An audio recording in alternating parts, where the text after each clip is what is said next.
मैं आपको बिल्कुल सिंपल तरीके से सर्दियों में खाए जाने वाले बहुत ही ज्यादा हेल्दी और टेस्टी तिल मूंगफली के लड्डू बनाना बताती हूँ। कैसे बनाए जाते हैं। ये लड्डू खाने में बहुत ही ज्यादा टेस्टी लगते हैं और सर्दियों में तो हमें तिल मूंगफली ज्यादा से ज्यादा मात्रा में खानी चाहिए, क्योंकि ये हमारी हेल्थ के लिए बहुत ही ज्यादा फायदेमंद होती है, क्योंकि इसमें भरपूर मात्रा में कैल्शियम पाया जाता है और यह हमारे शरीर को भी गर्म रखते हैं। चलिए बनाना शुरू करते हैं। लड्डू बनाने के लिए ये हमने 100 ग्राम सफेद तिल लिए हैं, 100 ग्राम मूंगफली। सबसे पहले हम मूंगफली भूनेंगे। इसके लिए हमने गैस पे पैन रख दिया है। अब मूंगफली को इसके अंदर डाल देते हैं। अब हम मूंगफलियों को लगातार चलाते हुए स्लो मीडियम फ्लेम पे भून लेते हैं। मूंगफलियों को भूनने में 4 से 5 मिनट का टाइम लगता है।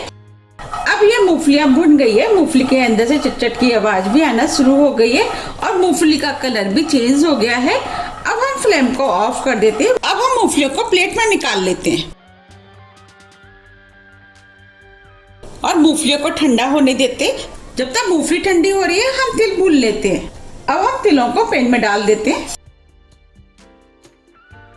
अब हम तिलों को लगातार चलाते हुए स्लो मीडियम फ्लेम पे गोल्डन कलर का होने तक भून लेते हैं। हमें तिलों को लगातार चलाते हुए भूनना है, जिससे कि तिल जले ना, क्योंकि तिल बहुत जल्दी जल जाते हैं। अगर ये तिल जल जाएंगे तो इनका टेस्ट कड़वा हो जाएगा। जब हम इसके लड्डू बनाएंगे तो वो लड्डू खाने में टेस्टी नहीं लगेंगे, इसीलिए तिलों को लगातार चलाते हुए भूनना है।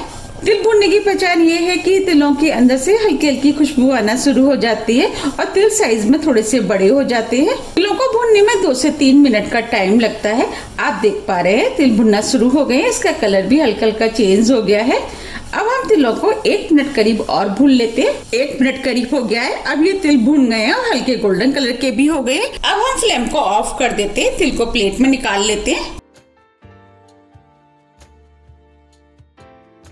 तिलों को ठंडा होने देते हैं। जब तक तिल ठंडे हो रहे हैं हम मूंगफली देख लेते हैं। अब ये मूंगफलियां भी ठंडी हो गई है। अब हम मूंगफलियों का छिलका उतार लेते हैं। हमें इस तरीके से मूंगफलियों का छिलका उतारना है।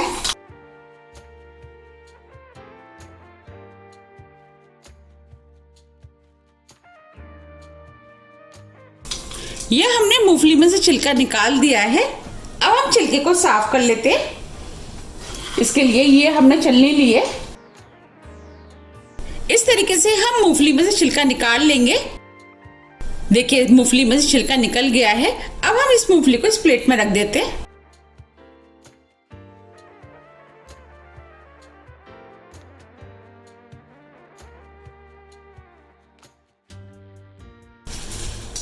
इस तरीके से हम सभी मूंगफली का छिलका निकाल लेंगे। अब ये मूंगफलियां साफ हो गई हैं। ये हमने मिक्सी का जार लिया है। अब हम मूंगफलियों को इसके अंदर डाल देते हैं। अब हम मूंगफलियों को मिक्सी में दरदरा पीस लेते हैं। ये हमने मूंगफलियों को मिक्सी में दरदरा पीस लिया है। बस हमें इसी टाइप की पिसी हुई मूंगफली चाहिए। अब हम मूंगफली को इस प्लेट में निकाल लेते हैं। अब हम इसी जार में तिलों को पीस लेते हैं। अब तिलों को जार में डाल देते हैं।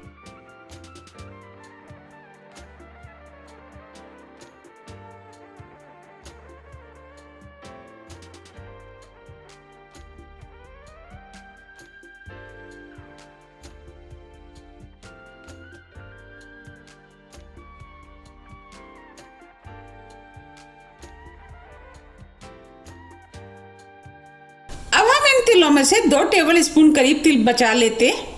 अब तिलों को भी हम मिक्सी में दरदरा पीस लेते हैं।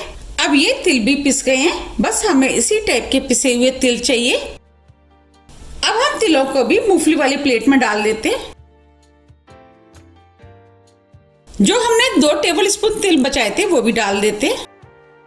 अब दोनों चीजों को मिक्स कर देते हैं। अब ये तिल और मूंगफली तो बनके तैयार हो गई है। अब हम लड्डुओं के लिए चाशनी बना लेते हैं। अब हम इसी पैन में चाशनी बना लेते हैं। अब हम इसके अंदर 1 टीस्पून घी डाल देते हैं। घी को मेल्ट होने देते हैं। घी डालने से क्या होगा, जब हम चाशनी बनाएंगे चाशनी पैन में चिपकेगी नहीं। ये हमने 200 ग्राम गुड़ लिया है। अब हम गुड़ को पैन में डाल देते हैं। अब हम इसके अंदर 1 टेबल स्पून पानी डाल देते हैं, जिससे कि गुड़ जलेगा नहीं। अब हम गुड़ को लगातार चलाते हुए स्लो मीडियम फ्लेम पे मेल्ट करेंगे। हमने गुड़ को तोड़ के इस्तेमाल किया, जिससे कि हमें मेल्ट करने में आसानी रहेगी। आप देख पा रहे हैं गुड़ मेल्ट होना शुरू हो गया है। हमें गुड़ को इसी तरीके से लगातार चलाते हुए मेल्ट करना है। अब ये गुड़ मेल्ट हो गया है और आप देख पा रहे हैं चाशनी में कितने झाग बनना शुरू हो गए हैं। अब हम चाशनी को चेक कर लेते हैं। आप चाहे तो इस तरीके से हाथ में लेके भी चेक कर सकते हैं। देखिए ये तार बनना है, बस हमें इसी टाइप की चाशनी चाहिए। और आप चाहे तो इसे पानी में भी चेक कर सकते हैं। हमने फ्लेम को स्लो ही रखा है। अब हम पानी में थोड़ी चाशनी डाल के देख लेते हैं और चाशनी को थोड़ा सा ठंडा होने देते हैं। अब हम इसे चेक कर लेते हैं।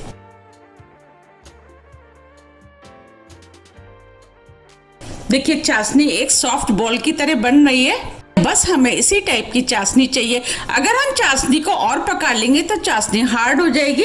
जब हम इसके लड्डू बनाएंगे तो हार्ड बनेंगे। अब हम फ्लेम को ऑफ कर देते हैं। अब हम इसके अंदर 1 टीस्पून देसी घी डाल देते हैं।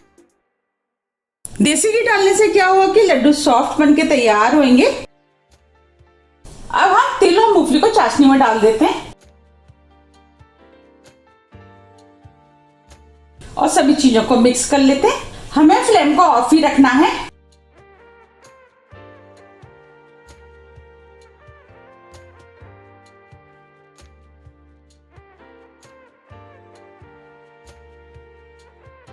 अब ये मिश्रण डो की तरह हो गया है। अब हम लड्डू के मिश्रण को प्लेट में निकाल लेते हैं।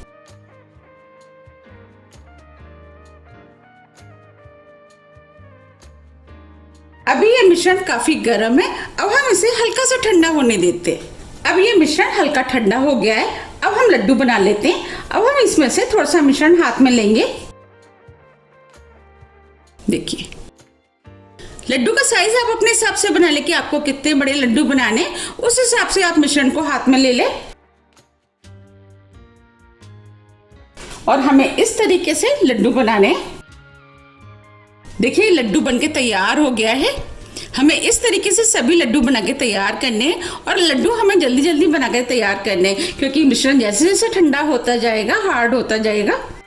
अब मैं लड्डू को प्लेट में भी रख के दिखा देती हूँ। देखिए कितना बढ़िया लड्डू बनके तैयार हुआ है। इस तरीके से हम सभी लड्डू बना लेंगे। ये हमने सभी लड्डू बना के तैयार कर लिए हैं। आप देख पा रहे हैं कितने हेल्दी और टेस्टी लड्डू बनके तैयार हुए।